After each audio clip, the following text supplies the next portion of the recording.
Hello, America. I'm Mark Levin, and this is Life, Liberty, and Levin. Welcome. We have two tremendous guests tonight, Newt Gingrich and Senator Tom Cotton. But before we go to our great guests, let me ask you a question.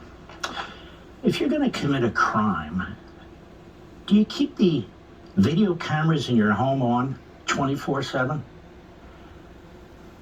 I don't know. Would you? Seems kind of stupid, doesn't it?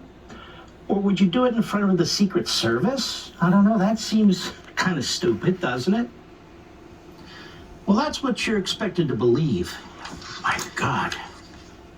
We got the affidavit. It's fascinating. It's unbelievable. Look. Oh, somebody knows how to use a magic marker and a ruler. And there they are. But we have 7 sentences. Let's see if we can figure out what's taking place. Ooh, look at this. I'm the senior legal analyst of this show, right here. And they keep moving the ball and they keep leaking. They want absolute secrecy. But let's start with this point. If I'm wrong and the other side is right, how is it that Hillary Clinton is still walking on the earth free? She should be getting 50 life consecutive sentences for her violations of the Espionage Act. How is it that Jim Comey is still walking on the face of the earth free? Same with him. We know Hillary had a server in her home to gather information, including classified information. That violates the Espionage Act. There's simply no question about it. And when confronted with it, was her home searched? Was there a search warrant? I don't seem to recall. Do you? Did 30 FBI agents go to Chappaqua? I don't think so. Gee willikers. And I seem to remember her lawyer, David Kendall, had a big role in deciding what the government would or wouldn't see. Oh, and then we had hammers on iPhones and bleach software and all the rest of it. Obstruction? Oh, of course not. It's Hillary. And she wasn't even president, except in her mind. So she didn't even have the protections attendant to a president. What about James Comey, the head of the FBI, a lawyer, former U.S. attorney, Southern District? He would know the law, wouldn't he? I think so. Well, didn't he take documents with him? I think he did. Some of them classified? I think they were. Did he leak them? He leaked some. My goodness. Should he be doing time too? Maybe in the same prison these days, where women are men and men are women. But no. James is out there making money. He's on TV. He's just fantastic. What the hell is going on here? Everybody, the media, oh, what's in the affidavit? What's happened here is disgusting. And I see they're attacking Trump. It's always Trump. It's not his enemies. It's not the government. It's always Trump's. No matter how we prove that the FBI, the intelligence services, the Democrat Party, and the media are corrupt as hell, no matter how many times we go through this, it's Trump. Trump, you see, he took documents home. Well, you should know better than that. Take documents home with him.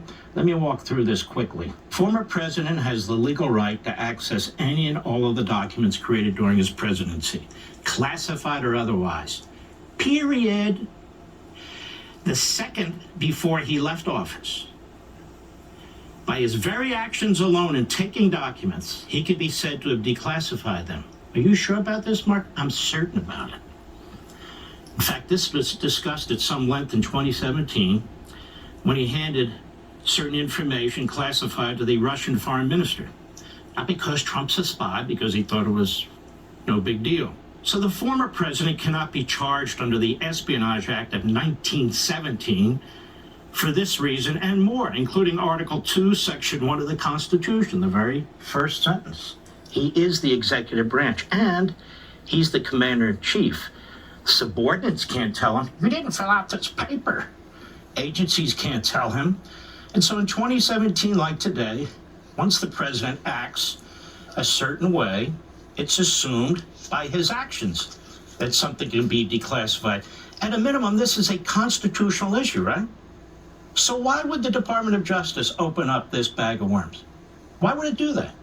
Now imagine if a president or ex-president could be charged with endless debates over bureaucratic processes, followed or not followed, and the impact that would have on the ability of any president to actually be president and do his job. Yes, I took little notes to make sure I get this right. Now, among other reasons as well, this is why many of us argue that a sitting president cannot be indicted. Obviously, Trump here is a former president, but that gets back to my earlier point about interpreting a president's actions upon his departure. Oh, I've heard some Republicans and Democrats say, where's the evidence? Did he cross this?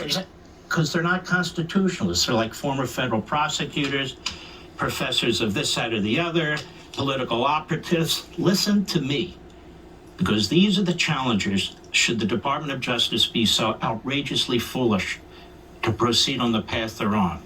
Now we get to document possession, that issue. Under the Presidential Records Act of 1978, there are no penalties, none, and no enforcement mechanisms, none.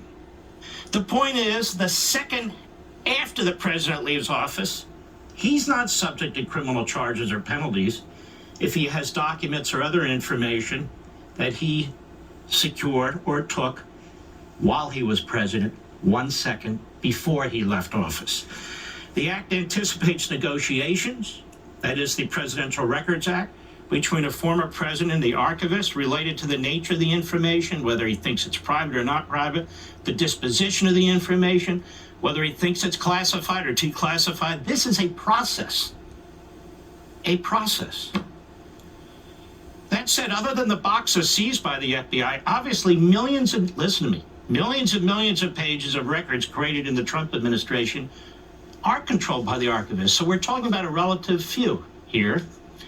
This fact and the fact that there have been lawyer-to-lawyer negotiations over the remaining boxes for some time, as well as voluntary access to the former president's home, where the FBI went, found the boxes, was shown the boxes, looked in the boxes, and by God, I don't know why, if they say, wow, look at that, that's super secret, super duper secret, they didn't just take it.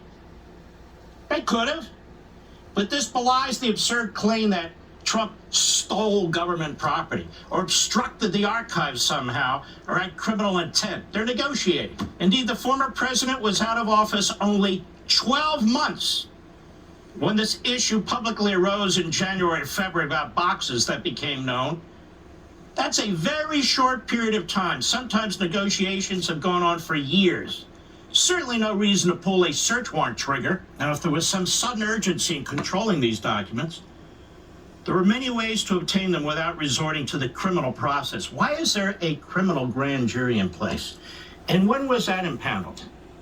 And it's the same U.S. attorney in Washington overlooking January 6th with a grand jury who's looking over the National Archives issue with a grand jury. Suspicious? I am.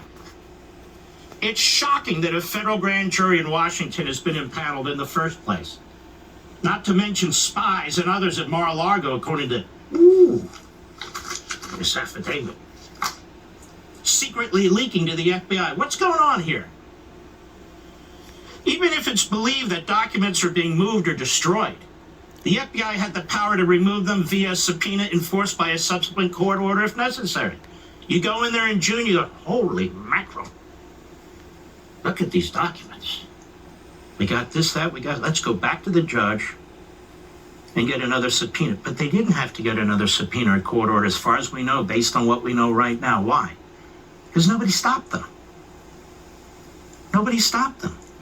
Now, if there's actual evidence something was destroyed in real probable cause and the government truly believes a crime was committed by somebody, then go to a real judge, not a master, and seek an arrest warrant. But what occurred here was the issuance of a general warrant, which is clearly unconstitutional. We have a whole history in this country of this, in violation of the Fourth Amendment. It needs particularity. And if they knew which documents they were looking for, then the language that they put in the proposed search warrant and signed off by this master, they had to know that they were issuing a general warrant. It enables the government to grab everything in sight for a period of 9 hours. They were looking and looking, even searched the former First Lady's clothes closet. Wow, we know they hid those super duper secret documents there, don't we? That's why, at least in part, this indicates the use of a pretext to search for information related to other matters like January 6th. It's no accident that the same U.S. attorney is overseeing both investigations. Also, why was a matter of such constitutional consequence heard by a master, not an Article III Senate-confirmed federal judge? And if there was some kind of urgency, Attorney General Garland has a funny way of showing it. He was slow to authorize the seeking of a search warrant. He took 2 or 3 weeks to noodle over it. What should I do? I'm going after parents. I'm going after people who oppose abortion. I'm going after state legislatures. I refuse to enforce the law on the border. I've got so much to think about.